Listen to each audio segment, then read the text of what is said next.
Welcome to the Am I Hunting Podcast. On this episode, I'm going to discuss selecting the correct arrow that works best for you and your bow.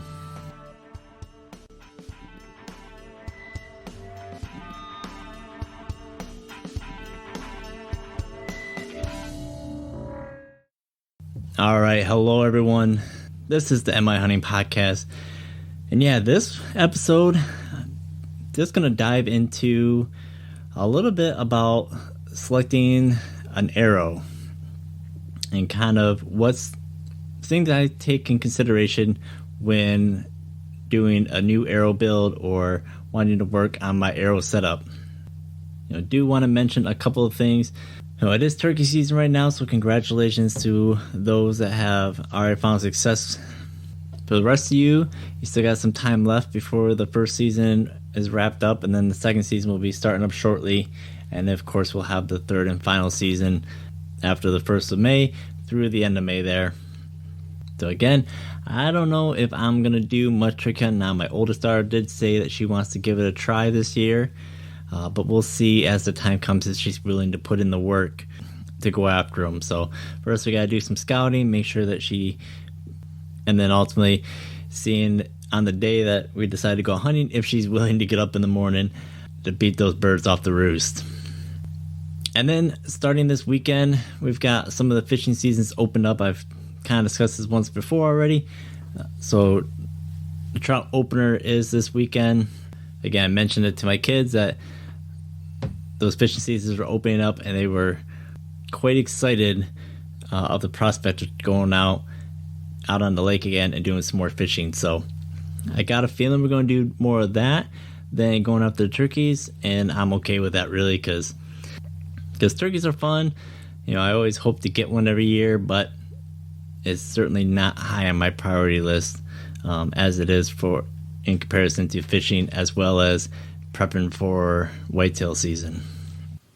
All right, so let's go ahead and get into the topic at hand here, and that's selecting a hunting arrow. Now, I'm going to go ahead and start out with some stuff that many of you may already know, but I want to make sure I cover this for those who don't. So when you're looking at the different types of arrows, there's really 3 main different types. You've got a carbon arrow, which is the most common. You've got an old school aluminum arrow.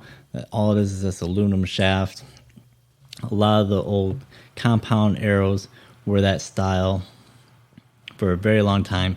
And then you have some type of hybrid where it's aluminum or carbon combined, similar to like the Easton Full Metal Jackets. Now the wood arrows, those are typically shot by individuals who shoot either recurve or longbows. Unfortunately, if you're one of those people, then I don't have a ton of information for you because I myself do not shoot a longbow or recurve. Now, some of the stuff I'll talk about later in regards to the arrow weight and the front of center, then that'll be a little bit more up the alley for anyone that uses those wood arrows because a lot of those principles still apply. So yeah, the aluminum arrows are going to be a little bit more old school in regards to that's what a lot of the old compound bows used to shoot. So with them being aluminum, they're going to be a heavier arrow. Straight aluminum, they are quite strong. And usually with that machining with the aluminum arrows, then you generally didn't run into any issues with any consistency on how straight those arrows are. Now that is up until if you damaged it in any way or bent the arrow in any way, then at that point that arrow is basically useless because you're not going to get that bend or that kink or that damage out of that aluminum arrow. So that's one downfall with it. And then of course you have the most common arrow these days, and that's a carbon arrow. That's where you'll find most of the manufacturers give you the most amount of options in regards to different styles, sizes. Basically, that's where the market is right now. So that's where you're going to find most of the options in regards to a type of arrow for you. Now, the one downfall with the carbon as well is that if that carbon becomes damaged in any way, so if you get a nick or starts to splinter in any way, then again, you really want to stop using that arrow, as that becomes a dangerous situation. It has a massive weak point in that arrow now, and it can cause some serious damage if potentially you try shooting it and it breaks before it leaves the bow. There's pictures out there of arrows breaking and impaling an individual's arm. So something that you definitely do not want to take the chances with. Now, the one plus side with the carbon arrows is that because of that carbon and its integrity, as long as it's not damaged, is very strong as well. And you can actually bend the arrow, it can actually bounce off stuff, and it will retain its shapes. So it'll help hold its straightness, even if it does get beat up in that regard of being bent. And then you have, again, that combo, the aluminum, carbon.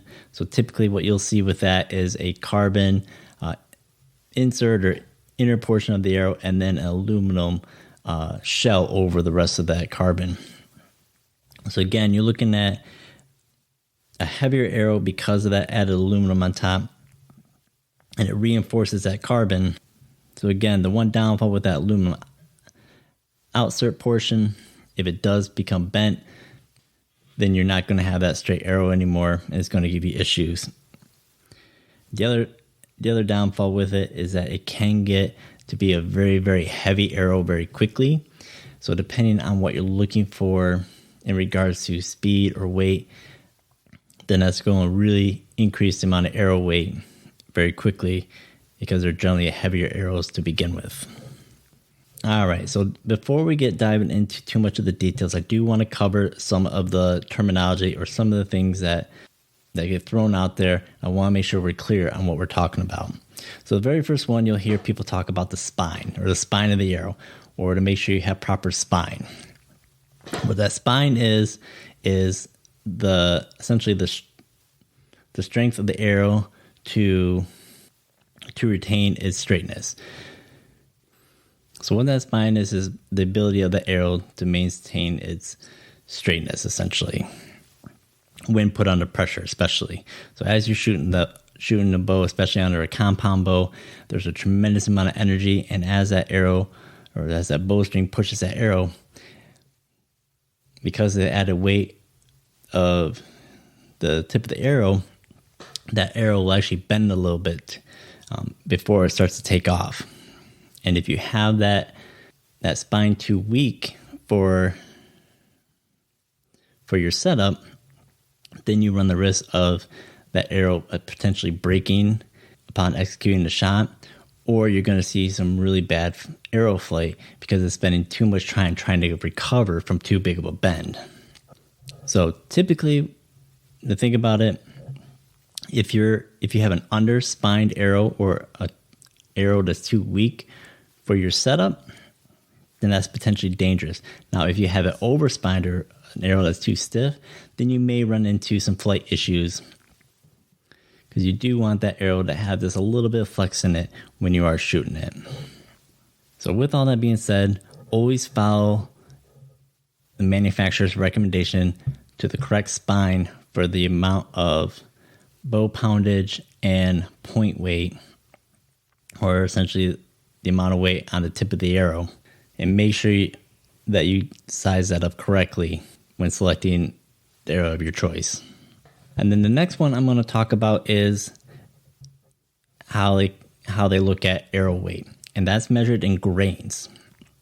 Now, grains is just another form of measurement of weight, and generally it's a very small weight, but then we end up talking in greater numbers. So if someone says they have a 400 grain arrow, what does that exactly mean?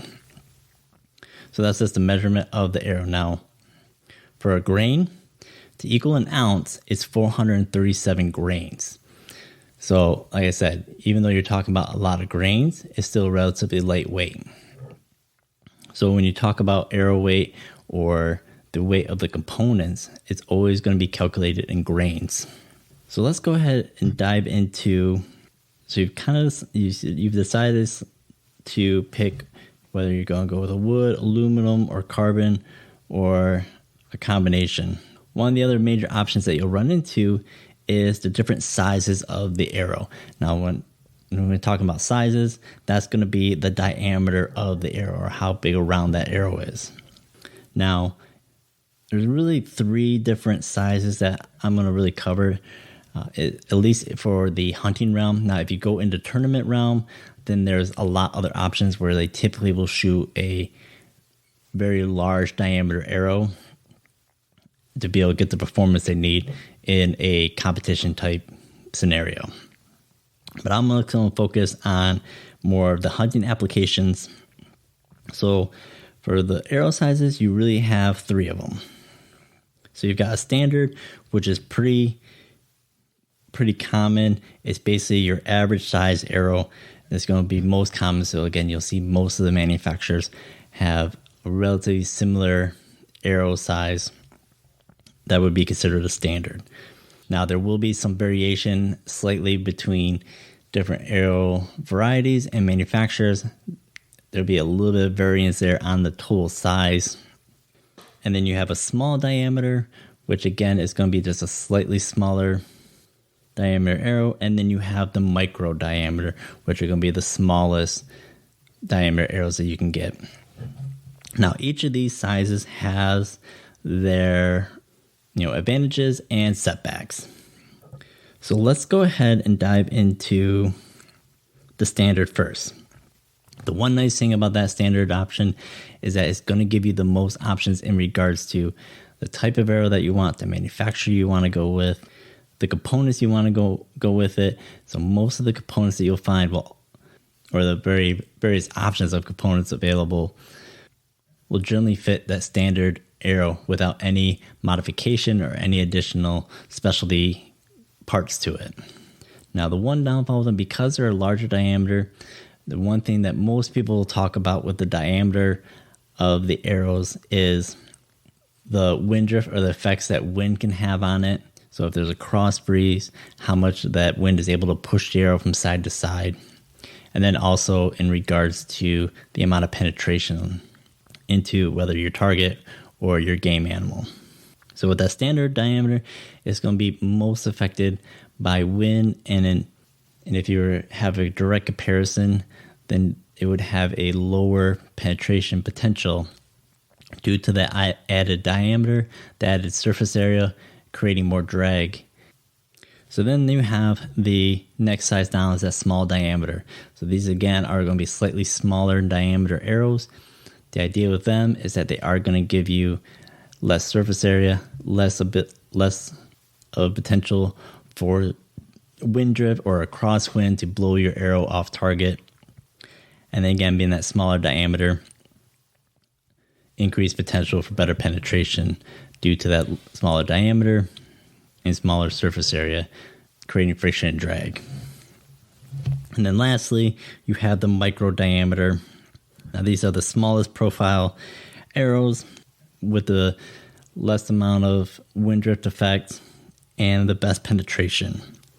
Now, the one downfall with these micros is that quite often you do have to get specialty parts, as well as depending on the type of point that you want on it, or especially if you're trying to select a broadhead, sometimes those broadheads aren't going to fit those smaller diameter or those micro diameter arrows all that well, and you may have to buy a specialty point to fit that arrow. Now let's dive into the components. Of course, looking at any arrow, you see that they all have some type of vanes on the back end of it. So it's either considered vanes or fletchings. Now there's really 2 different styles. You have a feather vane or feather fletchings. Again, that's going to be, you'll see that quite often on the longbow or recurve side on those wood arrows. And then the more common, you'll have the plastic vanes or fletchings. Now there's lots of different variations of those components and how you can set them up, sizes, shapes, everything like that. And depending on what you're looking for, you can fine tune on exactly the size or shape that works best for you and your arrow to be shot out of your bow. Ultimately, those fletchings and those feather vanes, it acts like a rudder. It helps control the arrow in flight by creating drag help stabilize that arrow. Real simply too, you can look at a larger vein or a larger profile vein will give you more drag, potentially more control. Now the downfall with that added drag and that added control is it is going to slow down your arrow some. And then depending on your setup too, it can increase the amount of noise coming from the arrow. Or we'll talk about that more as we get into more fine tuning of what to think about when setting up that arrow. And then of course you have your nocks, which is basically the end of the arrow where that will clip onto your bowstring. Now depending on what you go with, you can go with a standard nock, you can get different sizes that will have different weights to them if you're worried about that. And then they have very commonly a lighted nock, which a lot of hunters, as long as it's legal in their state, use. And that helps out a lot of times in watching your arrow flight, as well as you can watch the impact on the animal. And if the arrow stays in the animal, you can follow that lighted nock and see where the animal is going. Of course, until that arrow either falls out or you lost sight of the animal. And then you have your insert. So that's the little part that goes inside the tip end of the arrow. And that will glue it, and that will allow you to be able to thread or screw in your point for practice shooting or your broadhead for your hunting situation. And again, you'll have different options available where you typically have a standard or a factory insert that's usually made out of aluminum, but you can also buy heavier, more heavy duty, either steel or even titanium inserts. And then of course you had your field tips. So those are those simple little bullet looking points. That's for your practice. And then you have your broadheads again for the hunting situation. Now they have lots of different field tips or broadhead weights. So again, it's going to be measured in grains. Now depending on the size and shape of that broadhead will affect how heavy it is. But then the main thing that people will focus on, that their broadhead weight or their field point weight, is when they're trying to affect their FOC or front of center. Now, if you don't know, front of center is essentially how far forward of the arrow from the center point is the balancing point.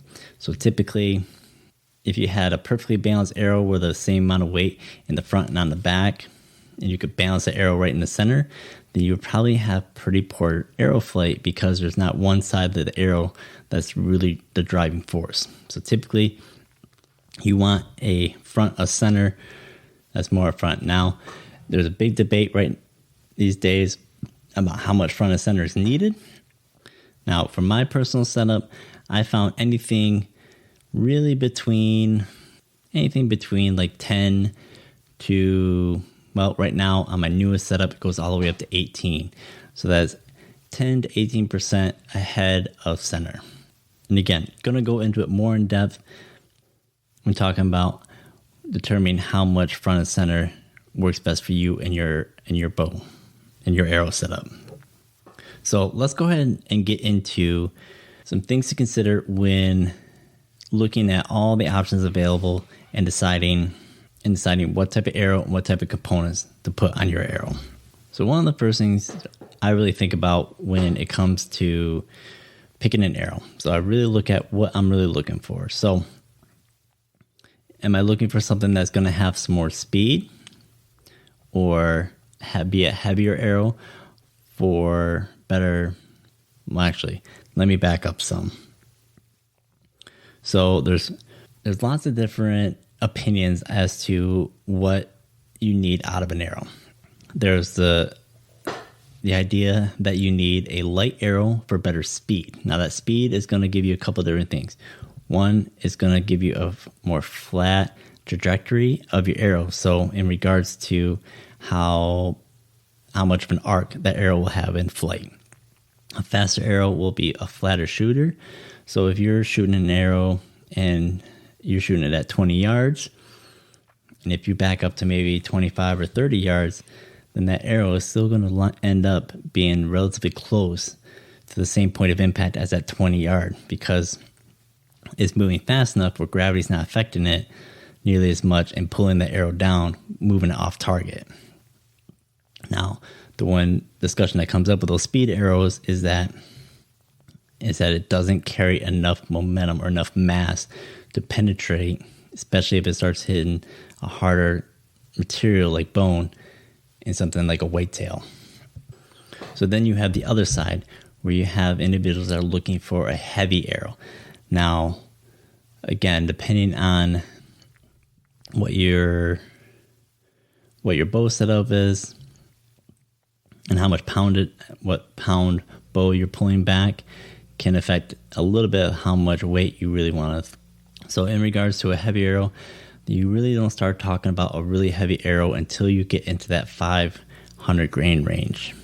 And then you can go all the way up to, there's individuals that will shoot up to 1,000 grain arrow. So twice as heavy as what for many people would be considered a quite heavy arrow. Now the idea is with that heavier arrow, it's going to be slower, but it is going to carry that weight and momentum forward.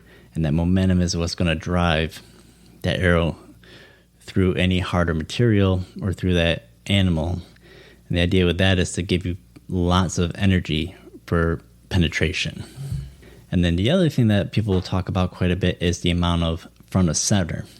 Now, I've talked about this before where I like having a higher front of center because it allows the front of the arrow to drive the arrow forward. So one analogy I came up with or gave an example of is quite similar to, if you remember those Nerf footballs that would have like that little tail on the back or the fins on the back.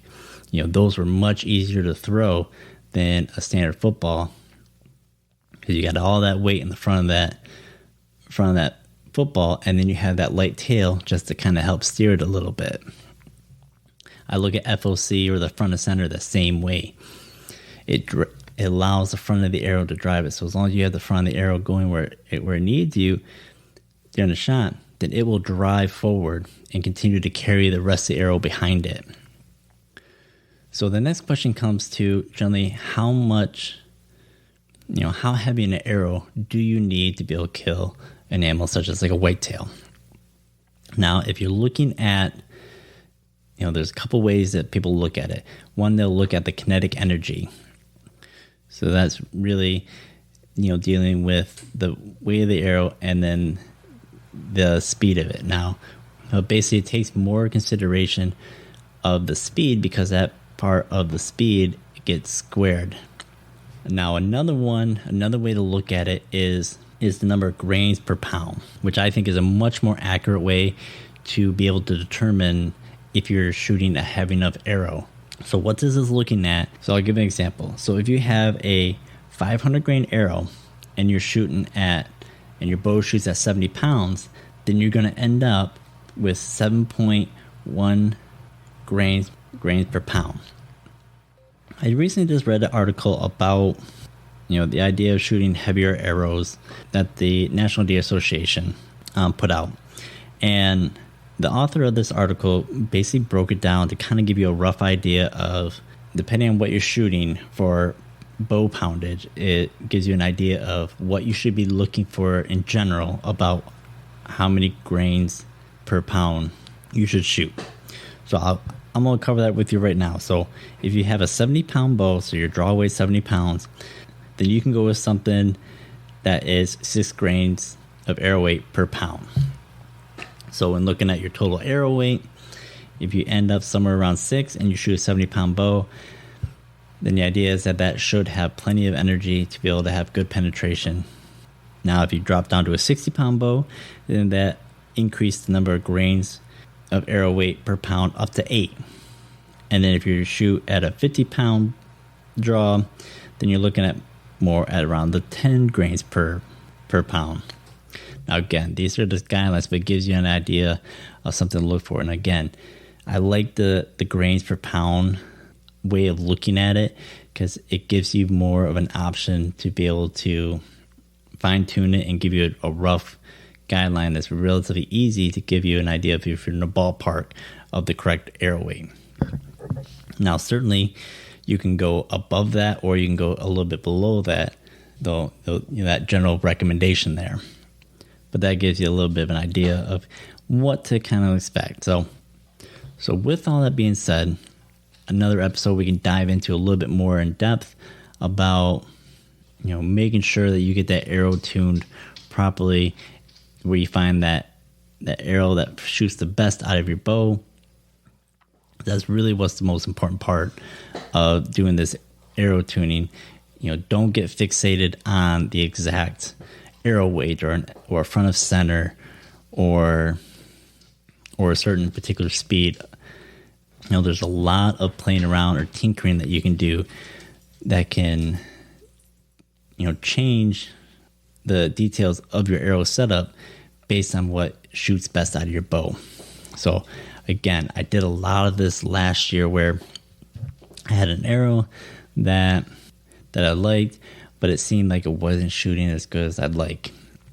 So I started playing around I went with a completely different arrow, and then I started messing around with adding weight to it, changing out the different fletchings. I would actually take different weights of point weights and shooting it without even any fletching on it. So that's considered bear shaft tuning, where you take the arrow and just adjust your point weight, and depending on the amount of weight, you'll find one that typically will shoot the straightest out of the bow. So once you find a point weight that seems that shoots the best, then you can start playing around with the next one is knock tuning. Now that goes again a little bit more in depth, where you actually, especially with these carbon arrows, there's actually a little inconsistency with it on the stiffness as you go around that arrow. It's not perfect. So you can turn your knock and position it on your arrow to where it bends the arrow just right, that comes out of your bow the best. And you'll find there's a sweet spot with that as well. And then I even took it to the next step, where I actually took several arrows and fletched them with different types of vein configurations. So I'd had, the standard, what you'd see quite often if you go into an archery shop, a blazer vein, a short and length vein that's quite tall, and then I changed it out for a shorter, low profile vein, 3 fletch. So I had 3 of those fletchies on the back, as well as I changed out with 4. And I found the combination that was able to both shoot my field point or those practice tips, as well as a broadhead of my choice, and what was able to control both of those without having any inconsistency to it. And then just quite recently, just for this year, I actually just purchased another set of broadheads. So as you start diving into finding these different types of broadheads, you'll find out that there's lots and lots of variations now to style, shape, weight, especially weight. You start seeing more and more manufacturers are now producing very, very heavy broadheads. So typically what you'd see if you went to a retail store or your local bow shop, they'll probably have, some broadheads in the 85 grain range, but most of them will be at either 100 or 125 grains. That's pretty standard for a large majority of broadheads that are available. But now there's other manufacturers that are making broadheads that are 125, 150, 200, 300, 400. And these are very, very heavy, very, very strong broadheads with lots of metal that gives them that weight. And you're seeing a lot of that, especially with those guys that are wanting more heavier arrow weight and higher front of center. I just recently purchased some broadheads that are 200 grain, and they're a wider cut as well than the ones I had previously. So I've played around with a 3-blade fixed blade broadhead, where it's a single piece, and I've also tried a 2-blade, and now I've got this other 3-blade that's much, much heavier. So even with just playing around with it, so I screwed it on my current arrow with the fletchings that worked best for the current setup I had, that I shot all last year, and in shooting that arrow with that much larger, bigger profile broadhead, it wasn't landing where the field points, where it wasn't landing where my previous broadheads were landing. Now I know that my bow is still in tune, so I know that wasn't a factor of it. So it had something to do with the profile of that broadhead as well as the weight that was affecting the arrow flight. So I grabbed some other fletchings, basically some larger fletchings that I had previously tested with. I glued those on instead of my smaller profile vanes, shot it through, and it flew right where it's supposed to. It ended up landing right on the mark, right where the rest of the broadheads and field points were landing as well. So just that little bit of tinkering, we're adding a different point. I end up having to change the components on the back end to better suit that broadhead to be able to shoot well out of my bow. So basically, with the current arrow that I have, I can shoot a 3-blade, 125 grain. I can use that with my smaller profile vanes on the back and have it shoot well. I've got 150 grain, 2-blade, so it's just got two solid blades. I can also shoot that through using my smaller profile vanes. Now I've tested with this much larger 3-blade solid broadhead, and with that one, I do have to change out the fletchings to a larger profile fletching to help control the back, or help control that arrow. So it just gives you an example that I have basically 3 different arrow setups I can shoot. They all have little differences to them, but if you tinker with it enough and make sure that you're balancing everything out, you can have plenty of options to be able to go through and hunt with. So you're not necessarily limited to exactly one setup for your arrows. You can play around with that a bit. But that's going to be it for this episode. Again, I gave a lot of very basic information, and then we start diving into kind of some general next level things to think about, or things to play around with when building your arrow for your bow for your hunting situations. So again, I will do another episode diving in a little bit more in detail about how exactly you go through all of these tuning parts to build the arrow that works best for you and your bow. So with that, as always, get out there, be safe, and have fun.